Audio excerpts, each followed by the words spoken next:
Monsieur le Président, bonjour, bonsoir, le respect, ça dépend de l'heure à laquelle vous allez suivre cette vidéo. En fait, je m'appelle Gladys Ngombe, l'un de vos milliers de compatriotes. D'abord, je vous félicite pour votre brillante élection et pour votre deuxième mandat. Et je vous félicite encore une fois pour la volonté et la détermination de vouloir finir avec l'insécurité à l'est de la République. Monsieur le Président, je suis écrivain. Je suis en train de rédiger mon second ouvrage intitulé « Le secret de la guerre ». Je mène depuis bien longtemps de recherches scientifiques approfondies dans le cadre de cet ouvrage.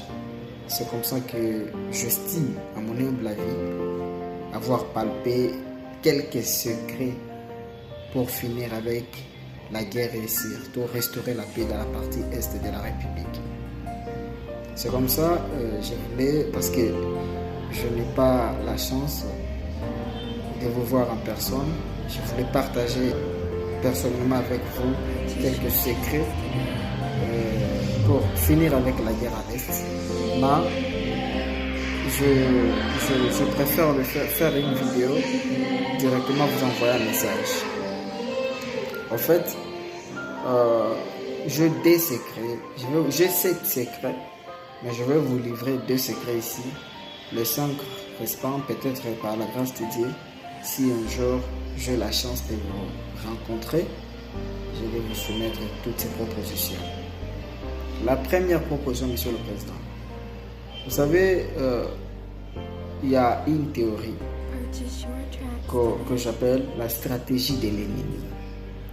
La stratégie de l'ennemi consiste à étudier à fond, minutieusement, la manière d'agir, la manière de se comporter, la manière de faire de l'adversaire ou du camp adverse de l'ennemi.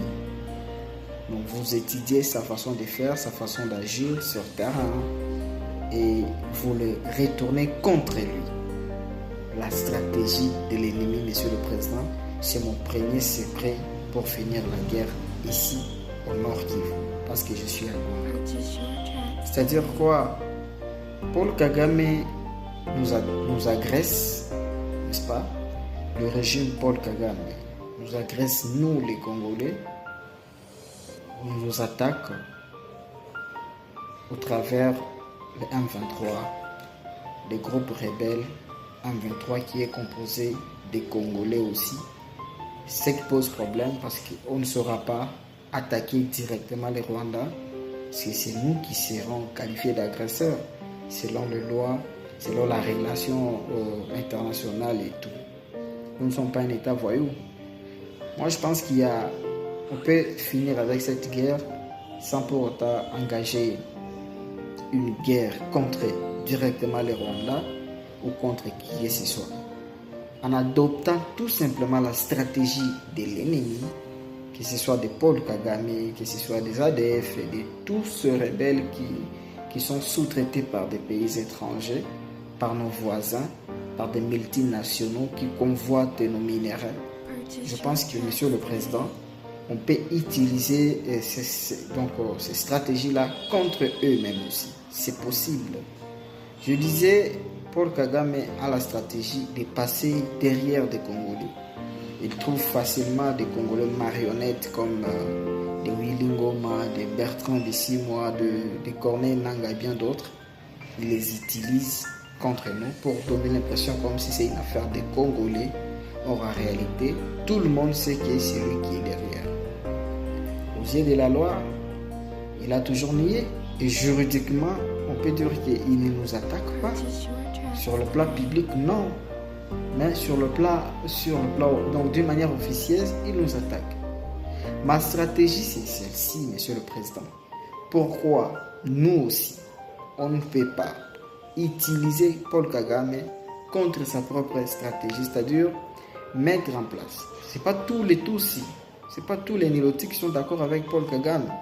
Il y a des Rwandais, Tutsis comme lui, de la même race comme Paul Kagame, qui qui n'apprécient pas Paul Kagame. Ils sont nombreux là-bas au Rwanda.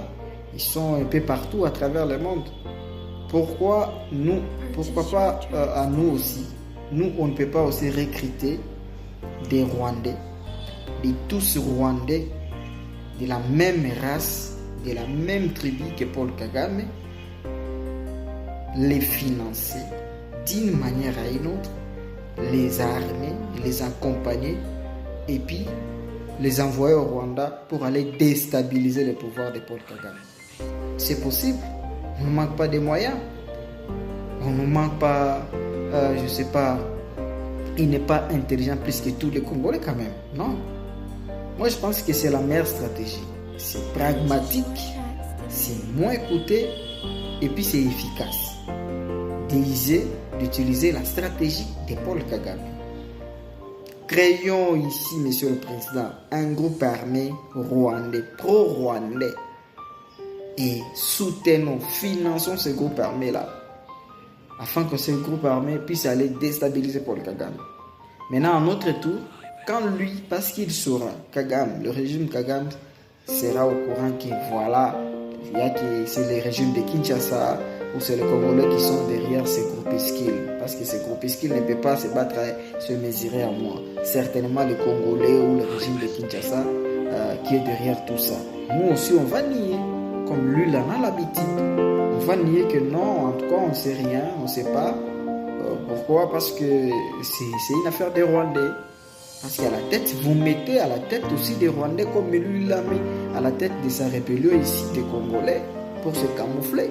Nous aussi, on peut mettre des Rwandais à la tête, autour, pour se camoufler. C'est ça la stratégie de l'ennemi. Adaptons-nous tout simplement à la stratégie de l'ennemi, Monsieur le Président. C'est facile.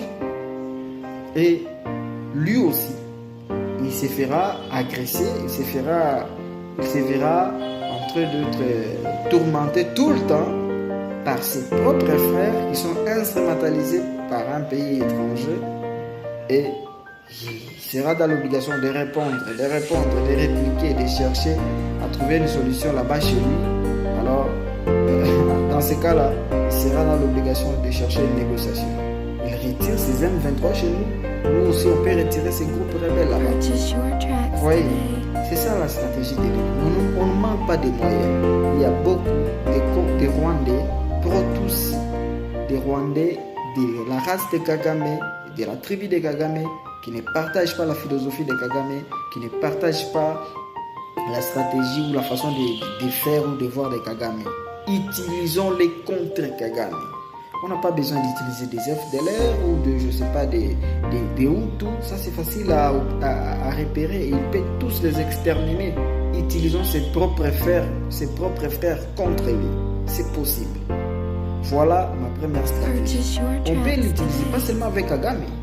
Tous les pays membres de l'EAC, donc les pays de la sous-région, les pays, nos voisins ici, ils tourmentent à tout moment, ils passent par des groupes rebelles, donc ils financent ces groupes rebelles ici, ils financent ces groupes rebelles là-bas. On peut faire la même chose. Il suffit tout simplement d'étudier minutieusement comment le Burundi nous attaque, comment le Rwanda nous attaque, comment le Ouganda nous attaque, et ainsi de suite. Et on utilise la même stratégie contre ces pays-là. C'est possible. C'est possible.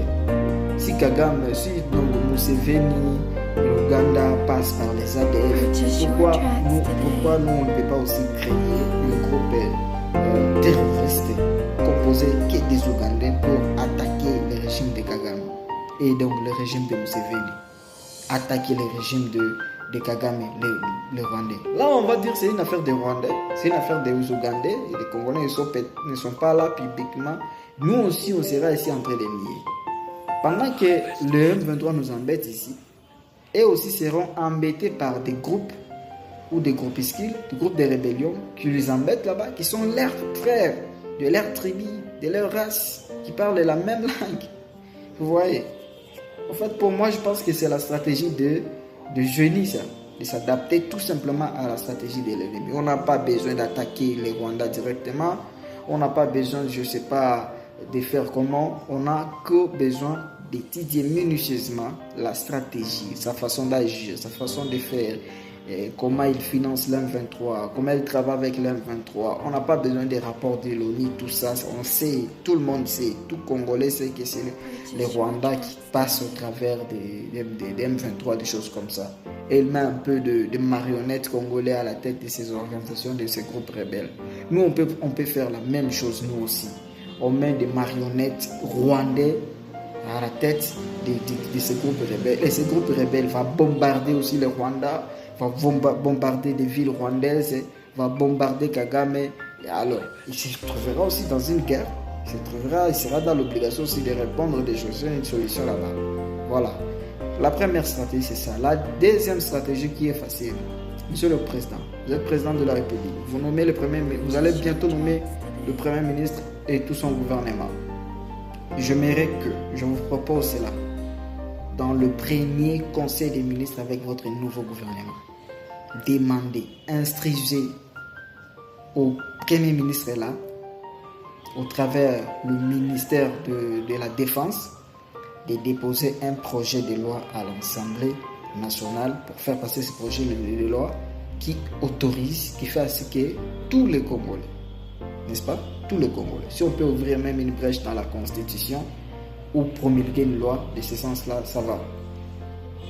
Que tous les Congolais sachent que si jamais, même s'il a des litiges avec le président de la République, je ne sais pas qui dans ce pays, et si jamais il prend si jamais il prend des armes contre son pays, contre son propre pays, la première chose, on le déchoit, il perd la nationalité, on le retire la nationalité. Que tous les traîtres, que tous les détourneurs, que tous les corrompus, que tous les corrupteurs, que tous ceux qui trahissent les drapeaux soient déclarés ennemis de la République et qu'on les retire leur nationalité. Il faut que baye bango na mutu na bango batu nyonso baye ba Congolais nyonso baye ke ceux na simbi masas comme rebelle comme ce fut le cas de Corneille Nangaa et les autres. Il faut pas perdre qualité wana ya nationalité congolaise parce qu'on peut tout permettre sauf ça. On peut tout permettre sauf prendre les armes et attaquer son pays, tuer des innocents. Si Corneille Nangaa a des litiges avec le président Tshisekedi ou je ne sais pas qui, est-ce qu'il était obligé de prendre les armes pour tuer des innocents ici? La vérité qu'on soit dit. Tous ceux qui sont des collabos, des traîtres, tout ça, ces gens-là ne méritent pas seulement la pendaison. Tous les Congolais doivent savoir que si j'ose faire ça, je me verrai retirer la nationalité congolaise. Et vous serez déclaré ennemi de la République. Partout où on peut vous voir, on peut vous abattre. Vous serez chassé de la République comme Paul Kagame a été chassé à un moment de l'Arabie Saoudite. Faisons ça, Monsieur le Président. Des secrets que je vous ai livrés. Si vous dites ça, vous faites passer, vous promulguez une loi qui dit clairement le Congolais qui va trahir son drapeau, son pays, se verra retirer de la liste des Congolais. Il ne sera plus Congolais, n'aura plus droit à la nationalité congolaise et sera considéré comme ennemi de la République. Au monde de Kagame, tout s'adapter à la stratégie, tout créer groupe armé, rébellion, il y a Rwandais, tout le Congolais, Rwandais, tout le monde. Or, tout le monde est mercenaire, tout le monde est namboka, tout le monde est groupe armé. Denga ya sala kaka, tout tindi bango sko bo attaquer sko Rwanda na, ba bombarder Gisenyi na, ba bombarder. D'abord quand les hommes keboy, il va se trouver dans l'embarras. Comme ça on va voir ces multinationaux qui sont derrière lui, ces grandes puissances, supposées grandes puissances qui sont derrière lui. Bah mon ami, les Congolais aussi réfléchissent. Ouais, les Congolais aussi réfléchissent parce qu'ils nous ont tellement infiltrés. Ils nous ont tellement étudiés, c'est maintenant le temps pour nous de les étudier. Moi, en tant que scientifique, jeune scientifique, en tant qu'écrivain, j'ai eu le temps, depuis 2017, à étudier d'une manière permanente, le pouvoir, le régime de Kagame, Paul Kagame en particulier, sa façon d'agir, sa façon de faire, sa politique. J'ai eu vraiment le temps de l'étudier. Je menais des recherches scientifiques approfondies là-dessus. Et la suite, ce que je vous donne comme proposition, c'est ça, et des propositions. Le reste, si Dieu nous prête encore son souffle de vie, et si vous le souhaitez, parce que je sais que cette vidéo, les services d'intelligence, les services de sécurité, les conseillers, je ne sais pas, vont vous faire parvenir cette vidéo. Si vous avez encore besoin d'autres propositions d'un simple compatriote que je suis, je reste à votre entière disposition, Monsieur le Président. Mes respects, merci beaucoup. Je pense que tous les Congolais m'ont suivi et ont compris ce que je voulais savoir. Veuillez agréer l'expression de mes sentiments patriotiques, Monsieur le Président. Je vous remercie. Gladys Kingolé.